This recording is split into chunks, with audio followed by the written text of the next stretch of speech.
Realistic optimism. What does that mean?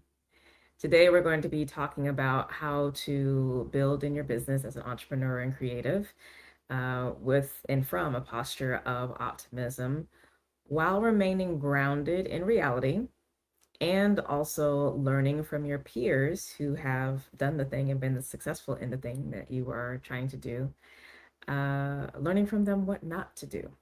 Right? So that's the topic for today.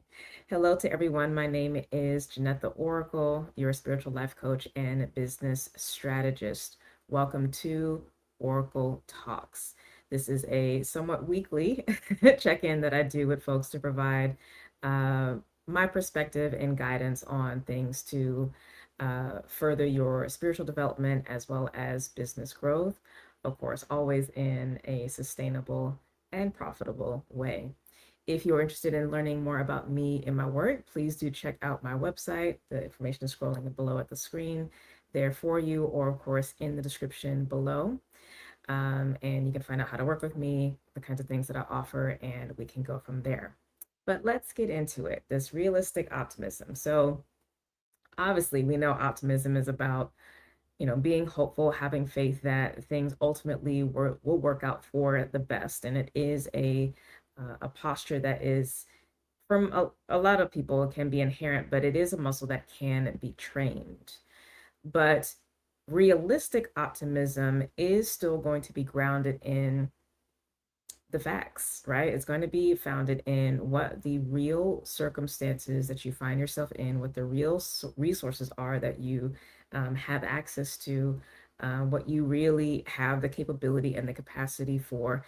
It's looking at, again, reality and letting that inform your optimism so that it doesn't, um, I guess, cascade over into delusion, right? You want to actually be able to accomplish that which you desire, to be able to, um, have the kind of spiritual growth that you want to have, to be able to have the kind of relationship that you want to have, to be able to achieve the particular business goals that you have, to be able to put your art in the way that you have always envisioned it out in the world, right? So in order to do that, you do need to see what is available. And that really requires accepting and seeing what is around you, being really aware of your environment. And again, taking that into account and letting that inform how you approach your optimistic actions.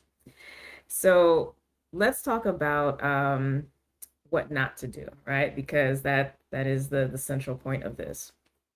And this popped up for me recently because as I've been speaking about and writing about this year, and I'm sure you've also been hearing it from other coaches and also other spiritualists, this is a year very much of new beginnings, new stages. And it's not just, you know, saying that just because it's a new year, like energetically, it is very much about the beginnings or the implementations of new cycles. Okay. And these are very much aligned to people's individual soul purposes as well as the collective good, the progress of humanity overall. I'm not going to be talking about the big, kind of collective work. I'm going to keep this, more focused on the personal. But one of the things that I have noticed, and this has always been something that I've paid attention to and have spoken about in the past, but it's coming up again. So I know Spirit is like, we need to talk about this. Um, is about the impact that occurs or regards the impact that occurs when we see folks attain certain levels of success in areas that we seek to have success. Again, whether that is spiritually, in relationships, in our health and wellness, in our business, what have you.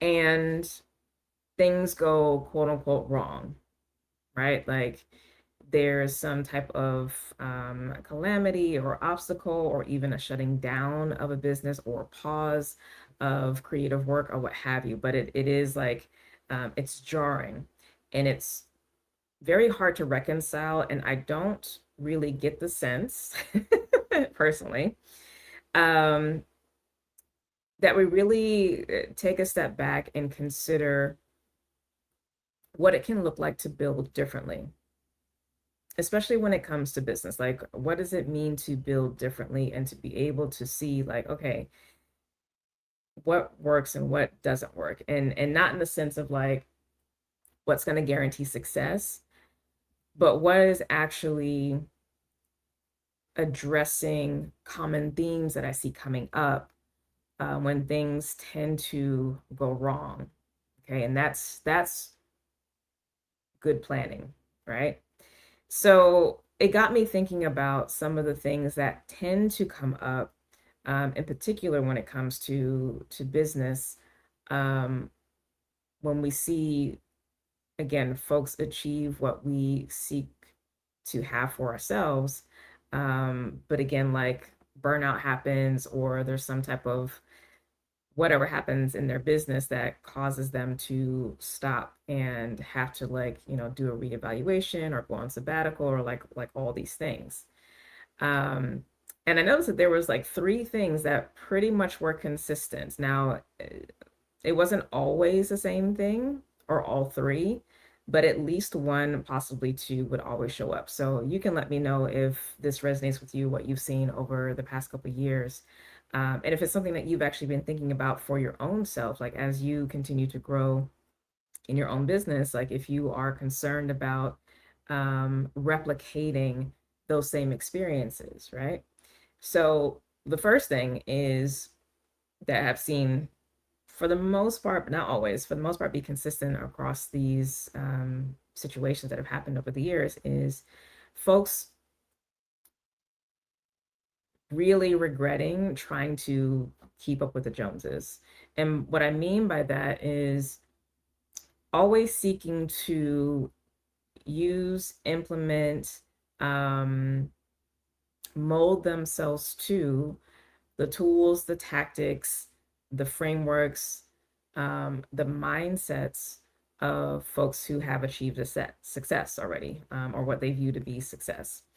And this is a catch 22, because on one side, like, you do need to actually pay attention to what has worked for folks, right? Because if they've already figured something else, like, why do you need to start from the ground up? Like, let that help you and lead the way. But what often happens is there's a loss of identity, there's a loss of the why. There's so much excitement and honestly fear about the potential of not succeeding that starts you conforming and adapting, um, and honestly just like abandoning what makes you and your business and your vision, your why, unique, that you end up becoming um,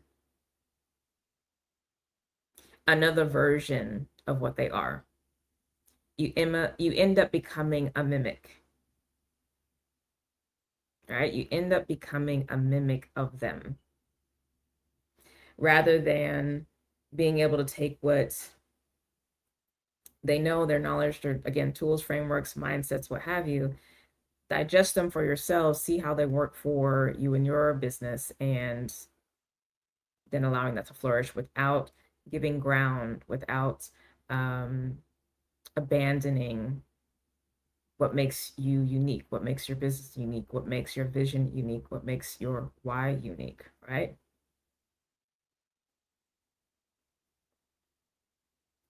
So that's something that I see. There's just this a recognition after the fact, when all said and done, of like how folks have lost themselves along the way, um, both in terms of how they've chosen to run their business over time in order to achieve certain things, decisions that would get made in order to push or to scale fast or what have you, as well as how they've changed themselves, and lost a lot of themselves along the way, again, trying to conform to a particular thing. And again, from a place of good intentions for sure. But like I said, it is a tough thing, because you do again want to be in a posture of learning and mentorship, and um, leaning into ways that have already been laid out.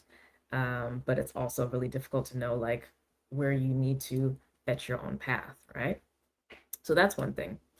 The other thing that I see that tends to be consistent is that there's a lack of being able to assess the true cost of things.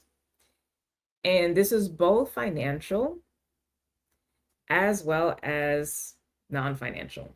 Okay, so the financial thing is, of course, going to be not really paying attention to the ramifications of locking yourself into long-term leases or, manufacturing, shipping issues, or like all those kinds of things. Like, so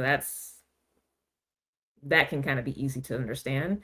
But I honestly think the non-physical things, or the things that are not related to the money, are the bigger things that people don't pay attention to and don't consider to be things that have energetic costs.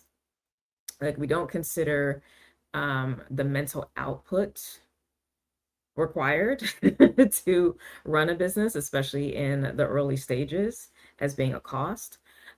We don't consider the amount of marketing and really like free material, free information, free, quote unquote, free labor that goes into things as being a cost.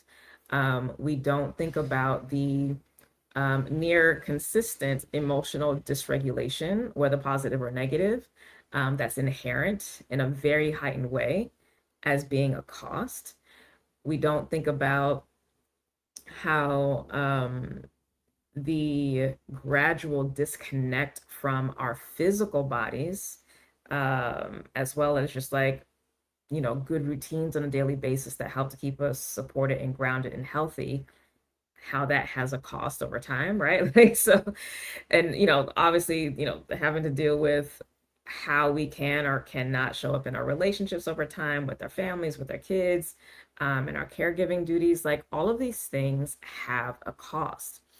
And I know, not even I think, I know that all of these things are not calculated as having a price.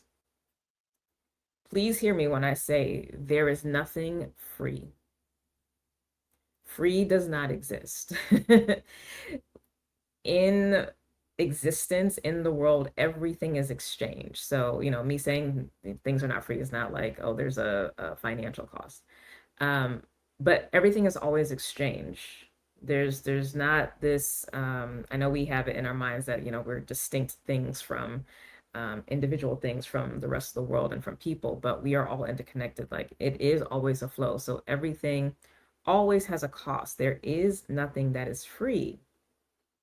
So these things that I talked about, your mental health and the overwhelm that can come with running your business, the emotional dysregulation, health and wellness, your caregiving responsibilities, the free labor of the marketing, even if you do paid marketing, this is all energy. Okay, this all has a cost. This all takes a toll. And I don't think that that is actually considered and leads to that sense of burnout that tends to happen. And the third thing that I see consistently pop up as an issue, and again, this might be something that you've thought about and been concerned about for your own self, is not knowing what's happening with your money. So this can be tied to the second one, what I was talking about not really assessing the cost of things, but just in general, not really knowing what's happening with your money is huge. First and foremost, like, prioritizing getting your business to a place where it is profitable is like the number one thing that I wish people would focus on, especially in a product-based business. Profitability is like key. And that profitability is not about a race to the bottom. It's not about exploitation of labor, but there's so much that goes into dealing with cost and pricing and all of that. So that's a whole separate topic. But yeah, like, not really paying attention to your money, not really paying attention to your profit margins, what your revenue is really looking like, what the return on investment for a lot of your free and paid efforts are.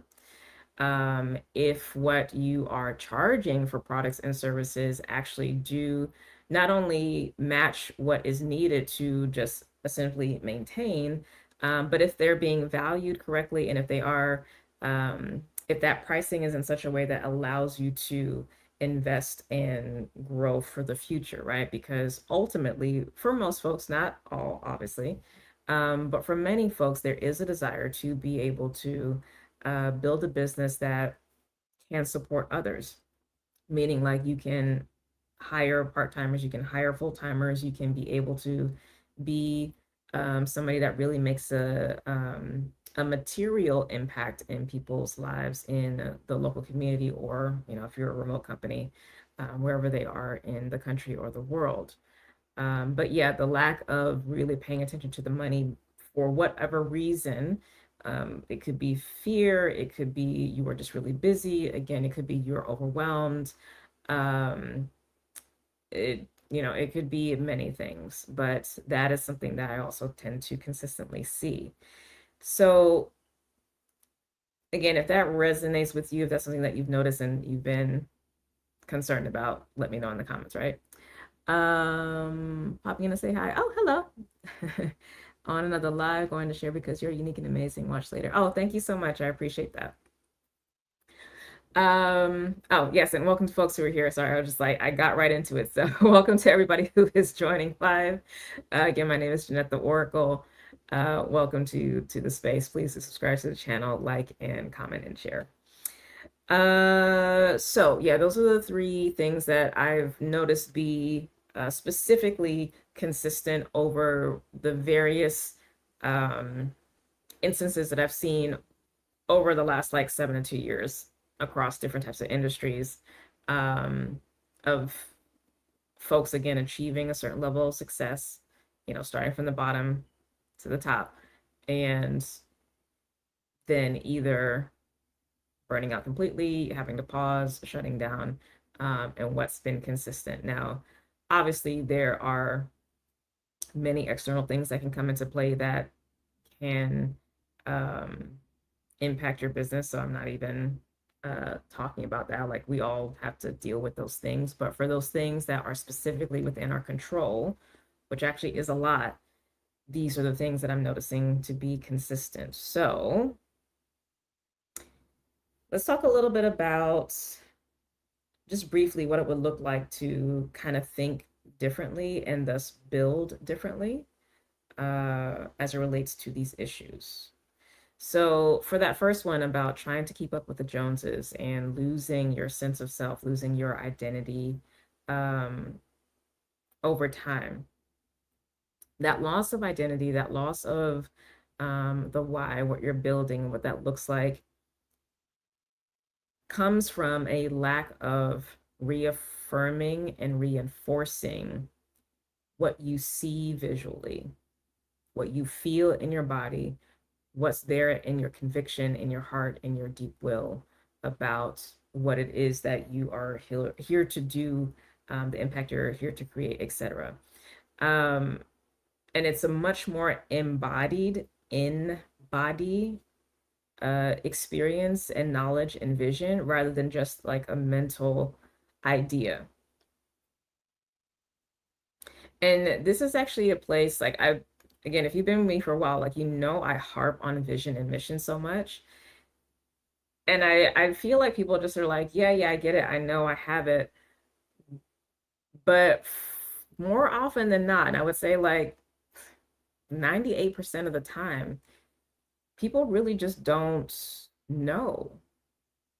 They really don't like have a sense of what they're wanting to do. Like they immediately go into the mechanics of doing the business, which is important, right? But they immediately go into the mechanics of the business and not the heart of the business. And the heart, the vision, the inspiration was dropped in your spirit. From my perspective, because I've mentioned last time, spirit is the foundation of my life. Um, having the idea for a business, if it really is like something that you feel called to, It's an assignment. I'm not talking about, like a side hustle or whatever, but if you're like, no, this is a business that I think is really impactful. It is here to make important changes or to lead the path in a certain kind of way. It is here to be around for the long term, whether or not I'm in charge or not. That's an assignment. So there's a double kind of potential wound that can occur with the loss of identity and a moving away from the why or the vision, because it also speaks to a moving away from your soul, a moving away from your own spirit, a moving away from the divine. Now, to be clear, you never can move away from, but you can pull yourself out of alignment and of course deal with the consequences of that, and not as a punishment, but it's just like it's by your own hand. It's like you being your own judge and jury. So yeah, it's a deeply intimate thing, and it's not something that somebody can give to you. Somebody can help you clarify that, and to encourage and reinforce that you sit in that, but that's the place that you always have to start. It's the simplest, but it is the most important. Like um it is the cornerstone, if you will, of the foundation. And if it's not in place, then eventually the foundation will crack and the rest will fall. It's the thing that informs all of your decisions. Um, and it's the thing that you actually have to fight for in the presence of, again, others who have more experience, have more success that you are engaging with and seeking to learn from, get mentorship from, gather tools from, etc. The defending is going to be with them. It's actually not with the marketplace, to be clear. It's with your peers, with the cohort, with your community, with your group who are doing that thing. That's where the defense is coming from. Um, and the defense again is an affirmation of the thing, because all they're going to do is um in essence challenge to see, like, is this really what you want, or is there something else there, or will you submit to, my vision, right? And so for me, one of the things that I tell my clients is that I'm pretty much agnostic on tools and techniques and whatever that you want to engage with. What I care about is why you're doing it, and if you're actually following through to do it, to be able to have momentum or to have a return on an investment of your energy, right? Like that's it. So whatever you choose to do is fine. But again, is it aligned, and is it being matched by action? Because over here, we're not just going to talk about it, we're going to be about it as well. Right? Like it's the all talk and no action doesn't work. You have to put the energy in, put the action in. So that is the first thing. But then also, when you are taking on these frameworks, mindsets, tools, techniques from others, learning about them, etc., take your time and consider longer term implications of these things. What's actually informing those as well? Like, I would encourage you to ask those folks, okay, how did you develop these things? Like, what informed this mindset? What informed this approach? What informed the development of this tool or technique or what have you? Like, what actually is your perspective? That is socio-political, spiritual, cultural. That's that type of question. That's the root of why people do what they do.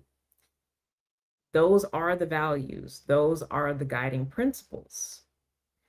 And so if the values, the guiding principles are coming from a place that you don't really align with, you are allowed to take a step back and say, okay, I'm not feeling this, so I might have to adjust this mindset or consider another tool. And, it's not an attack or a knock on the person, but what I'm engaging with is value systems. It's not the person, it's not the personality. That's just the packaging. But the work that I'm doing as business owner, as CEO, as leader and steward of this vision, of this assignment, is to deal with the unseen realm, to deal with these bigger world building concepts and know and understand that they're not some like random thing, but they are, again, foundational to why things are built, how things are built. And if we want to build differently, if we want to build better, then this is a place that we need to go to. So I encourage you to do so. And it will be very enlightening to see the reaction of the response. Some folks are going to be really forthcoming and open. Again, whether you agree with them or not is irrelevant, but some folks will be really open and available to those conversations. Others will not. Right. And that also is information. And that can help to kind of remove the rose-colored glasses about how you possibly are viewing people who are further along, either in life or in the process of success that you are on, and to see them as human like you, and to see them as folks who are also just kind of figuring it out. But you get to show up differently. You get to show up with a little bit more or a lot more intention about how you build, again, depending on the circumstance. So there's that. Then let's talk about the second topic. So not really assessing the cost of things.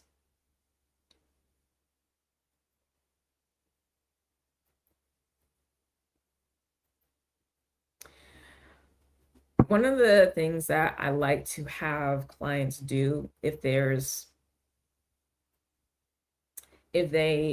have difficulty taking action and taking action consistently is to do an audit of their time and their responsibilities, because it is very eye-opening. They don't actually realize how much they're doing and how much of their energy is being extracted and what type of their energy is being used, because that also informs. Okay. For instance, if you are a service provider and you spend all day providing service, of course, you're going to be tired if you also have a romantic partner that you have to serve. I'm saying that broadly, right? But serving the relationship. If you potentially have children that you have to serve, if you have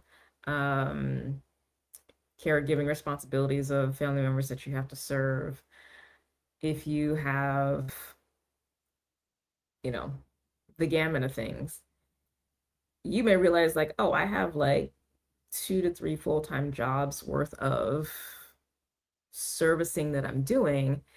And when I look at the amount of time or energy or resources that are put into revitalizing my soil, refilling my well, providing new information, putting me in a posture of learning and adaptability where I'm not having to be in charge of things, where I'm being poured into, it's either non-existence or it's like once in a while. And so the scales of balance, which have nothing to do with like, maintaining a 9-to-5 schedule and, all those other things. Like it again, it's your energy. If there's no balance there, then that is going to be a cost that you're going to pay later on. And it's just a matter of where the cost is going to show up. Is it going to show up in your health? Is it going to show up in the breakdown of relationship?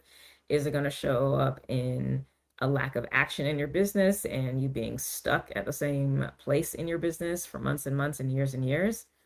Who knows? But trust and believe it's not coming out of nowhere. again, outside of the things that are truly outside of your control. For that which is inside of your control, you will see. So that's a good way to audit yourself, to be able to make sure that you are truly assessing the cost of things. Another thing that can be helpful too, and I've mentioned this before, but it's been a while, using the tried and true task management techniques that are out there. One of the ones that I recommend is the Pomodoro technique, right? Like you are focused on a task for 20, 25 minutes. You know, you set a timer for that, and then you take 5 or 10 minutes to take a break, right? And then you do that process again, 20 to 25 minutes, focus on a task, and then a 5 or 10 minute break. And you keep doing that, and you will get things done because you will keep yourself focused, and all your energy and attention will be going to that thing. Um, but there's other tools and techniques. There's so much free free stuff out there to help you with these kinds of things, depending on, you know, what the issues are. But these are some things that I'll just bring to front of mind, so that you can at least like hopefully move into action to address this. All right, and then let's talk about the third thing. So not knowing what's happening with your money. So this is something where you have to have a sense of why you may not be paying attention to or understanding what's going on with your money. Because again, as I mentioned, there can be a lot of different reasons for that, not knowing what's going on. If it's something related to fear, and it really is creating like physical reactions in your body, it might be something that you want to consider doing some deeper healing work with. So, you know, talking to someone, really talking things out with a friend, maybe a mental health professional if you have one, journaling, you know, all the things like getting support for yourself to help process the emotions. Like you're not going to get over them, you have to process them, right? To help you process the emotions, to really look at where these fears possibly have come from. Usually it's from our childhood, but you know, it can also be from adulthood, especially if we had some previous harsh experiences with family, romantic partners that we may have left, or even business partners that we may have left, or even like past businesses that failed. Like there may be financial grief or trauma that is present. So, you know, get help and support with that to help you move through that. And then you might be able to take the action that you need to take to better be on top of seeing, understanding, and managing your money. For others of you, it's just a matter of just not paying attention. You don't feel one way or another, but it's just kind of like one of those things on the to-do list. So, you know, just set yourself up on a schedule. Automate as much as you can. That helps a lot. But, you know, say at the top of every month, I review this, this, and this, and, you know, assess things, or the middle of the month or the end of the month, whatever you want. But give it the same kind of objective bird's eye view that you would give to your marketing analytics, right? Because you regularly pay attention to that. You might do that weekly or monthly, depending.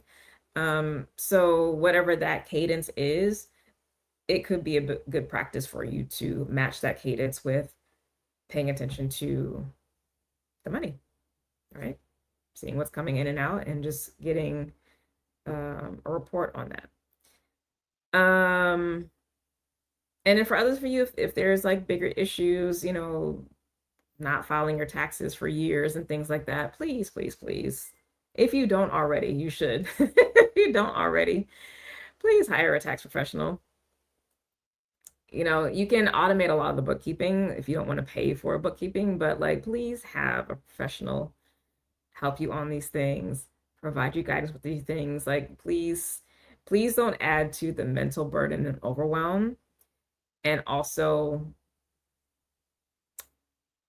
topics that are outside your jurisdiction and outside of your lane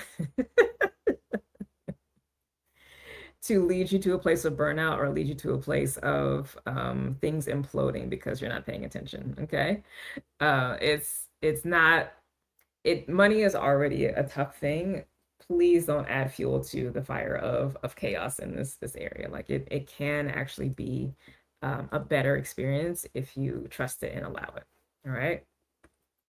Cool. So yeah, hopefully that has helped. I'll get a oracle card to close this out, but yeah, that's been sitting in the spirit for a little while, so I figured I should take some time to talk about it and share with you all, and hopefully that provides some insights and some clarity about how you again can build with optimism, like an optimistic person, with that frame of mind, but still remain grounded in reality by paying attention to what doesn't work or what hasn't worked for others who are your peers doing the same things that you're trying to do. Um, it's important to pay attention to the successes, but also to pay attention to the quote unquote failures, because the failures can teach us just as much.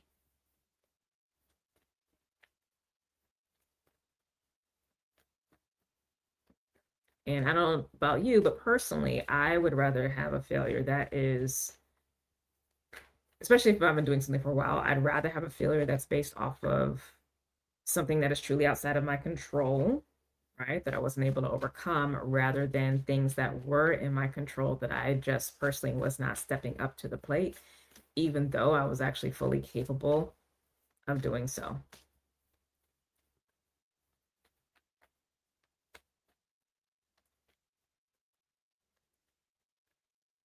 Because I want better for myself.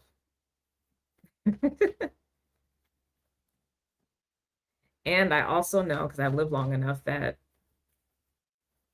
doing it right the first time just saves you a lot of unnecessary trouble and distractions. And I'm not interested in being distracted from what God has for me. I'm not interested in being distracted from what God has for me. I'm cackling because all the cards came out on that. So yeah, this is the perfect card to encapsulate this. We have card number 19, which is reflection. So this is an affirmation and a confirmation of what I was just talking about. Like these things that I brought up, again, they seem simple, but me observing, you observing folks that we've seen and admired over the years, and I'm saying over years, over the past 7 to 10 years, because it's been the gamut, right? There's been a lot that's been going on. But there's also been some amazing successes, and for some, whether they've come back or not, for those that hit a rough patch, if you will, seeing the things that were consistent in their stories, if they chose to share their stories, or if they're written about or what have you, and being able to say like, okay, I'm at the precipice of this new stage of growth and expansion, whether launching something new, whether pivoting, whether expanding, whatever. I want to build differently. These things that I've mentioned, these three things, I've also seen, and I'm going to take it to heart, digest that, and start to think about how I can build differently. Because my assignment is more important to me than appearances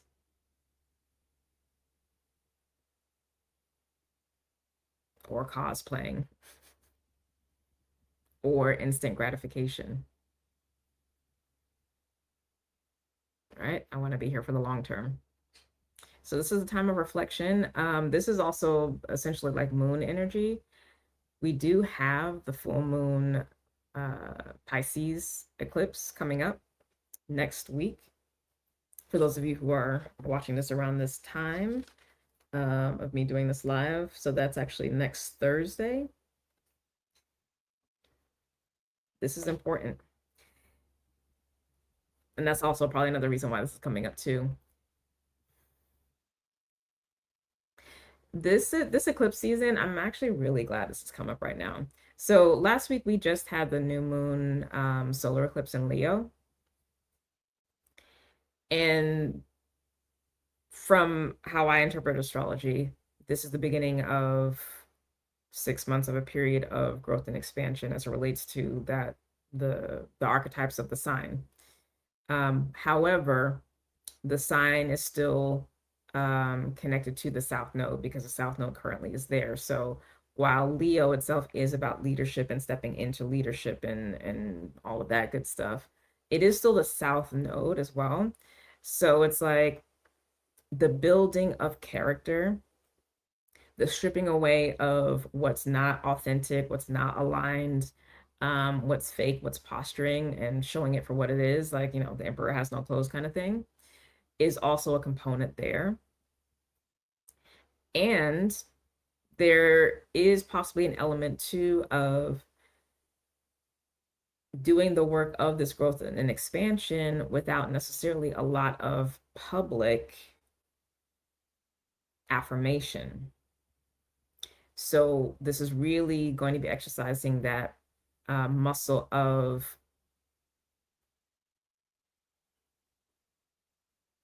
agency,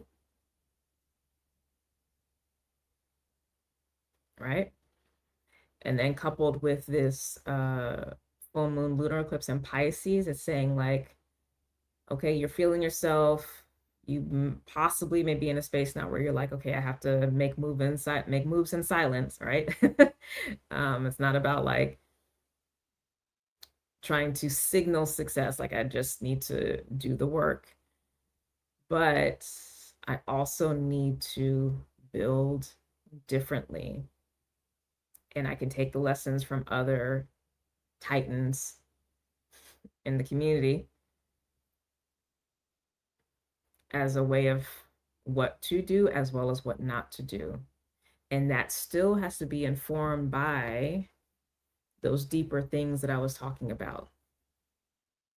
What is aligned with my why, with my vision, the assignment on my life as it relates to this particular business. What are the socio-political, spiritual, cultural constructs informing these frameworks, these mindsets, these tools, these techniques?